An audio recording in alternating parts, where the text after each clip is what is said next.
ವಿಶ್ವಗುರು ಸಂವಿಧಾನ ಶಿಲ್ಪಿ ಡಾಕ್ಟರ್ ಬಿ.ಆರ್. ಅಂಬೇಡ್ಕರ್ ಅವರ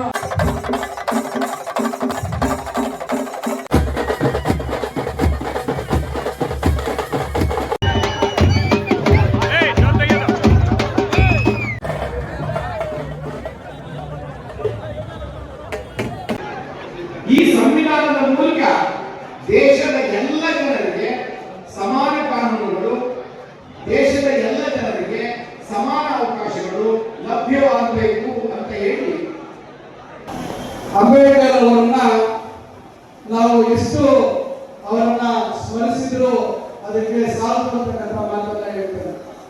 ನಮ್ಮೆಲ್ಲ ಜೀವನ ಕಾಲದಲ್ಲಿ ಪ್ರತಿಯೊಂದು ಹಂತದಲ್ಲಿ ಪ್ರತಿಯೊಂದು ಸಂದರ್ಭದಲ್ಲಿ ಅಂಬೇಡ್ಕರ್ ಅವರ ಜೀವನ ಬಹುಶಃ ನಮ್ಮೆಲ್ಲರಿಗೂ ಸ್ಫೂರ್ತಿದಾಯಕ ಅಂತಕ್ಕಂಥ ಮಾತನ್ನು ನಾನು ಹೇಳಲಿಕ್ಕೆ ಬಯಸ್ತೇನೆ. ಮತ್ತೊಂದು ನಮ್ಮ ಜಿಲ್ಲೆಯಲ್ಲಿ ಕೈಗಾರಿಕೆಗಳಾಗಬೇಕು ಅನ್ನತಕ್ಕಂಥ ಉದ್ದೇಶ. ಇವತ್ತು ಸರ್ಕಾರ ನಮ್ಮ ಪಕ್ಷಗಳು ಮತ್ತೊಂದು ಬೇರೆ ಇರ್ಬೋದು.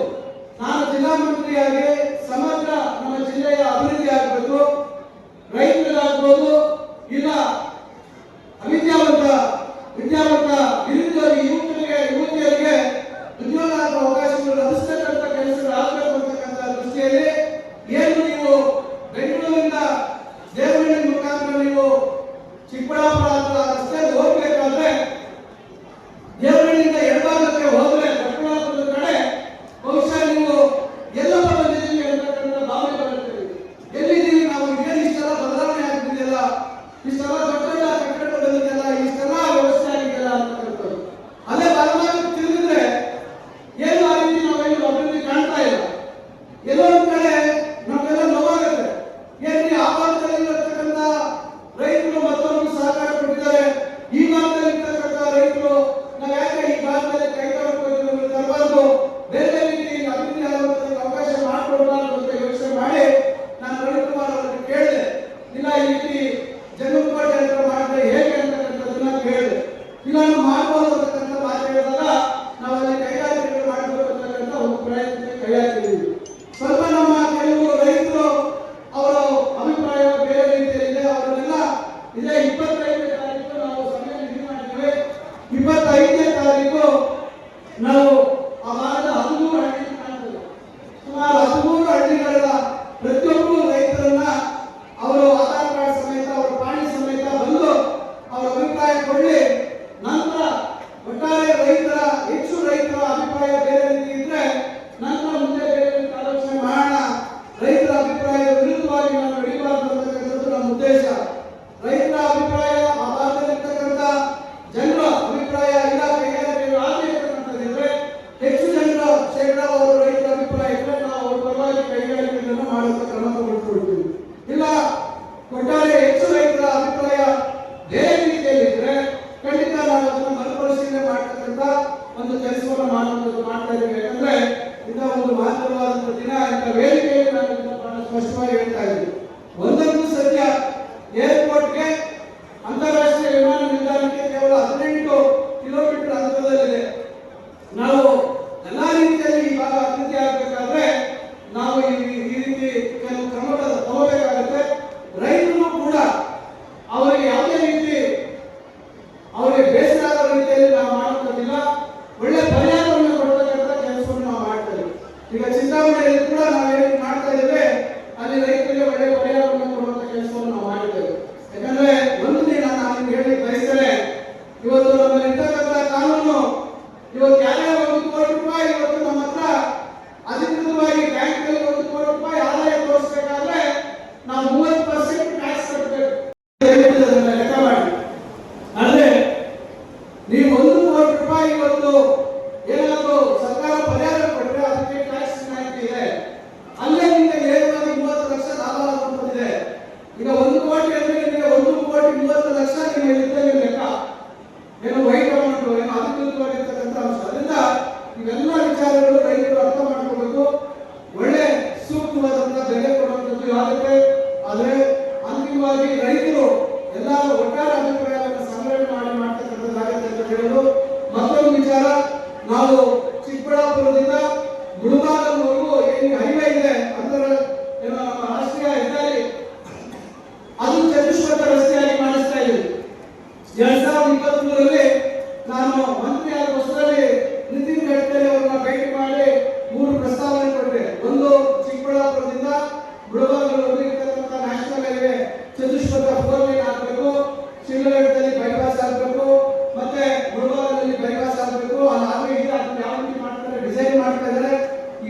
ಮಾಡಬೇಕು ಅಂತೇಳಿ ಚಿಕ್ಕಬಳ್ಳಾಪುರದಲ್ಲೂ ಬೈಪಾಸ್ ಆಗ್ತಾ ಇದೆ.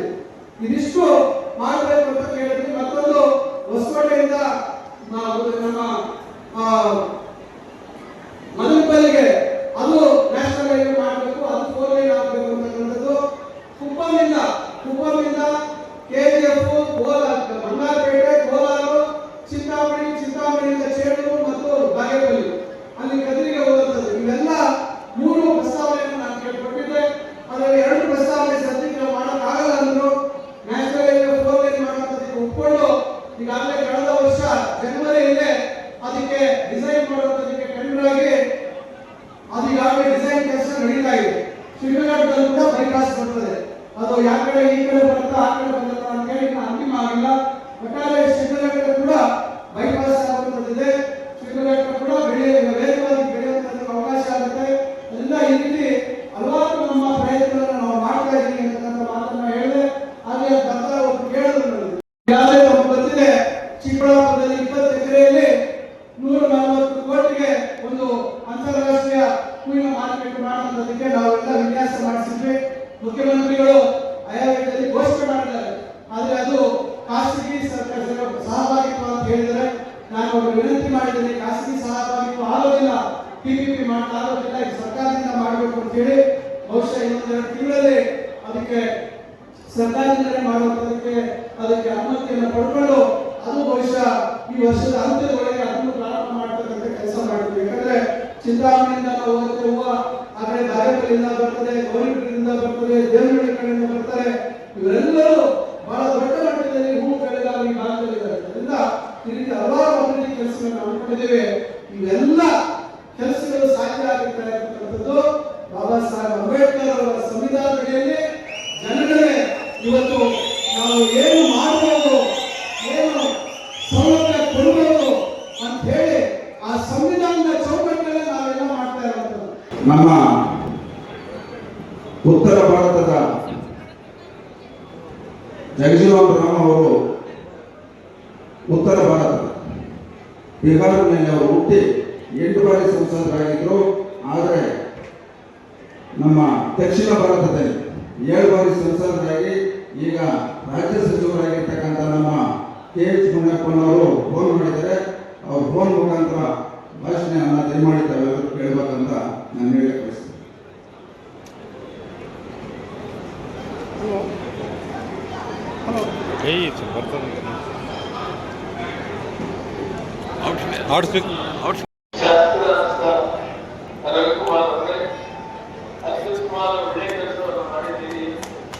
ನೀವು ಕೈ ತೆಗೀರಿ ನೀವು.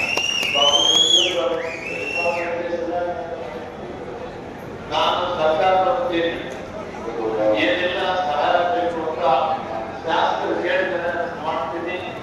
ಸಭೆ ನಮ್ಮ ರಾಜ್ಯ ಮಟ್ಟದ ಸಭೆಯಲ್ಲಿ ಭಾಗವಹಿಸಿ ಮತ್ತೆ ಜಿಲ್ಲಾ ಮಟ್ಟದ ಸಭೆಯಲ್ಲಿ ಭಾಗವಹಿಸಿದ್ದೇನೆ. ಇನ್ನೇನು ಕರ್ನಾಟಕ ಬರಬೇಕಂತಿದೆ, ಆದರೆ ಸಭೆ ಬಿಡುತ್ತೆ ಆಗ್ತಿರೋ ಅಷ್ಟು ಶುರುವಾಗಿ ಎಲ್ರಿಗೂ ಒಳ್ಳೆಯದಾಗಲಿ. ಬಾಬಾ ಸಾಹೇಬ್ ಅಂಬೇಡ್ಕರ್ ಅವರ ಕಾನೂನು ಸಮಾಜ ಎಲ್ಲ ಹಂಚಿಕೊಂಡು ಬರಬೇಕು. ಅದನ್ನೆಲ್ಲ ಜಾರಿ ಮಾಡಿದ್ದಾರೆ, ಸಂವಿಧಾನ ಅವರು ಮಾಡಿದ್ದಾರೆ. ಆದ್ರಿಂದ ಅವರ ಶಾಸಕರ ಮಾಡಿದರೆ ಶಾಸಕರ ಹಣ ಅವೆಲ್ಲವನ್ನೂ ಕೂಡ ನಾನು ಹೊಂದಿಸಿಕೊಳ್ತೀನಿ. ಅವೆಲ್ಲರೂ ಕೂಡ ಶಾಸಕರನ್ನು ಭಾವನೆ ಕಟ್ಟಲಿ ನಾನು ಇದ್ದೇನೆ. ಅದನ್ನೆಲ್ಲ ಪೂರ್ತಿ ಮಾಡಿ ಅವರ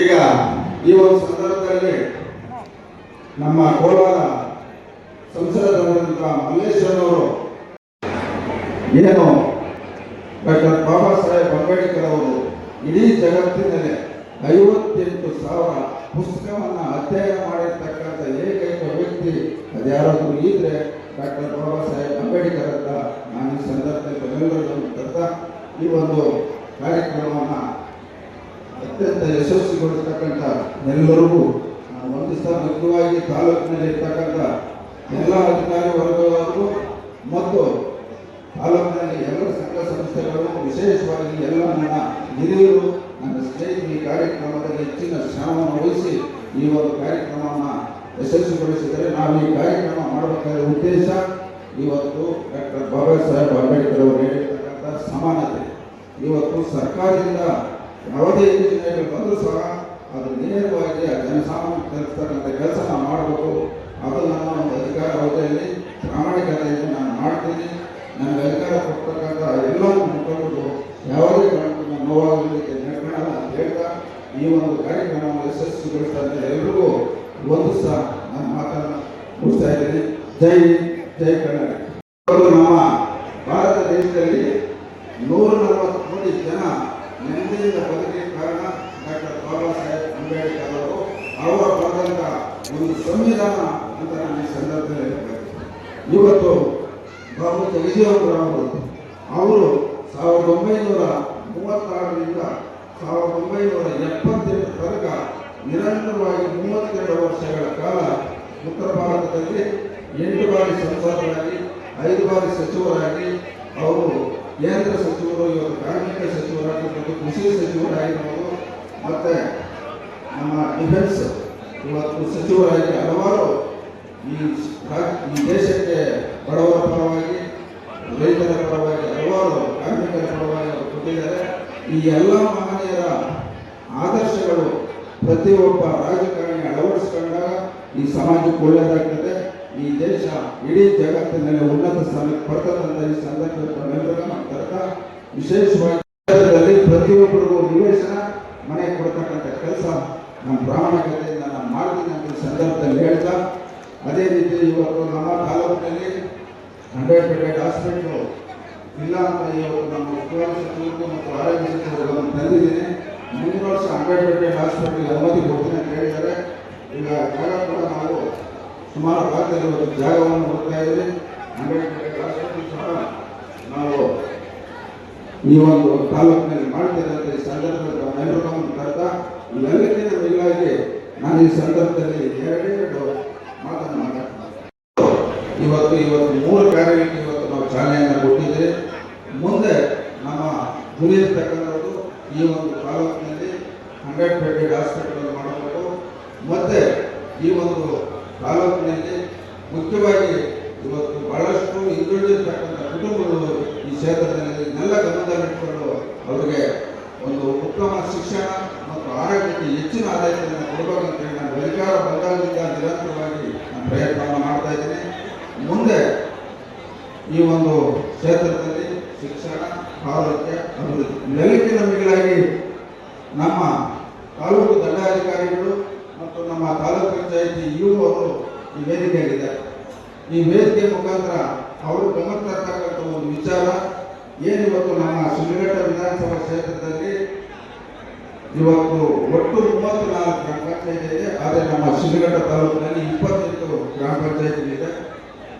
ನಮ್ಮ ಇವರು ಮತ್ತು ತಹಸೀಲ್ದಾರ್ ಅವರು ತಾವು ಈ ಕೂಡಲೇ ಎಲ್ಲ ಗ್ರಾಮ ಪಂಚಾಯಿತಿಗಳಿಗೂ ಯಾರು ನಿವೇಶನ ಇಲ್ಲ, ಯಾರು ಮನೆ ಇಲ್ಲ ಅನ್ನೋಂಥದ್ದನ್ನ ನಮ್ಮ ಗ್ರಾಮ ಪಂಚಾಯಿತಿ PDO ಅಧಿಕಾರಿ ಗಮನ ತಂದು ಅಲ್ಲಿರ್ತಕ್ಕಂಥ ಅಧ್ಯಕ್ಷರು, ಉಪಾಧ್ಯಕ್ಷರು ಮತ್ತು ಸದಸ್ಯರಿಗೆ ಗಮನ ತಗೊಂಡು ಪ್ರತಿ ಗ್ರಾಮದಲ್ಲಿ ತಾವು ಒಂದು ಗ್ರಾಮ ಸಭೆಯನ್ನು ಮಾಡಿ ಅಲ್ಲಿಂದ ವರದಿ ತರಿಸಿಕೊಂಡು ನಮ್ಮ ಒಂದು ಅಧಿಕಾರ ಅವಧಿಯಲ್ಲಿ ನಿವೇಶನ ರಹಿತ ಯಾರು ಮನೆ ಇಲ್ಲ ಅನ್ನೋಂಥದ್ದನ್ನ ನಾವು ಈ ಕ್ಷೇತ್ರದಲ್ಲಿ ಪ್ರತಿಯೊಬ್ಬರಿಗೂ ಮನೆ ಇಲ್ಲದವರಿಗೆ ನಿವೇಶನ ಕೊಡಬೇಕು, ಮನೆ ಕೊಡಬೇಕು ಅನ್ನೋ ಕಾರ್ಯಕ್ರಮವನ್ನು ನಾನು ಈ ಒಂದು ಜಯಂತಿ ದಿವಸ ಎಲ್ಲರಿಗೂ ಸೂಚನೆಯನ್ನು ಕೊಡ್ತಾ ಇದ್ದೀನಿ. ಇವತ್ತು ಸಿದ್ಧಘಟ್ಟದಲ್ಲಿ ಶಾಸಕರು ಮತ್ತು ಎಲ್ಲ ಗೌರ್ಮೆಂಟ್ ಅಫಿಷಿಯಲ್ಸ್ ಒಗ್ಗಟ್ಟಾಗಿ ಕೆಲಸ ಮಾಡ್ತಾರೆ. ಎಲ್ಲ ಒಳ್ಳೆಯದಾಗುತ್ತೆ.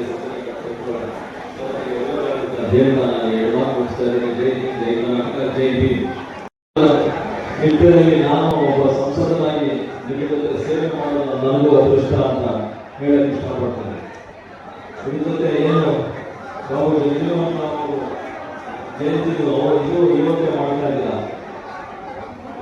ಗ್ರೀನ್ ರೆವಲ್ಯೂಷನ್ ಅಂತ ಏನು ಶುರು ಮಾಡಿದ್ರು ಇವತ್ತು ಅಗ್ರಿಕಲ್ಚರ್ ಯೂನಿವರ್ಸಿಟಿ ಬೆಂಗಳೂರಲ್ಲಿ ಇವತ್ತು ಫೋಟೋ ಇದೆ.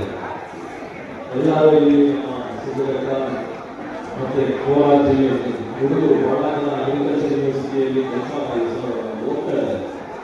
ಇವರೆಲ್ಲರೂ ಯಜ್ಞಮಂಡಲ ಬಗ್ಗೆ ಅಲ್ಲಿ ನೋಡಿದ್ದಾರೆ. ಬಟ್ ಇವತ್ತು ಈ ವೇದಿಕೆ ಮೇಲೆ ರಾಜಕೀಯ ವ್ಯಕ್ತಿಗಳು ಹೇಳ್ತಾ ಇದ್ದಾರೆ ಹೊರತು ಅದರ ಮುಂಚೆ ಯಾರು ಇದನ್ನ ಅಷ್ಟು ಗಮನಿಸಿಲ್ಲ. ವಿದ್ಯಾರ್ಥಿಗಳು ಅತ್ಯಧಿಕ ಅಂಕವನ್ನು ಪಡೆದಂತ ವಿದ್ಯಾರ್ಥಿಗಳಿಗೆ ಈ ಅಂಬೇಡ್ಕರ್ ಜಯಂತಿ ದಿನದ ಅಂಗವಾಗಿ ಆಶೀರ್ವದಿಸಬೇಕು. ಈ ಕಾರ್ಯಕ್ರಮದಲ್ಲಿ ಮುಖ್ಯ ಭಾಷಣಕಾರರಾದ ಸಿ ವೆಂಕಟನಾರಾಯಣಮ್ಮನವರು, ನಿವೃತ್ತ ಸಂರಕ್ಷಣಾಧಿಕಾರಿಗಳು, ಮಹಿಳಾ ಮತ್ತು ಮಕ್ಕಳ ಕಲ್ಯಾಣ ಇಲಾಖೆ, ತಾವುಗಳು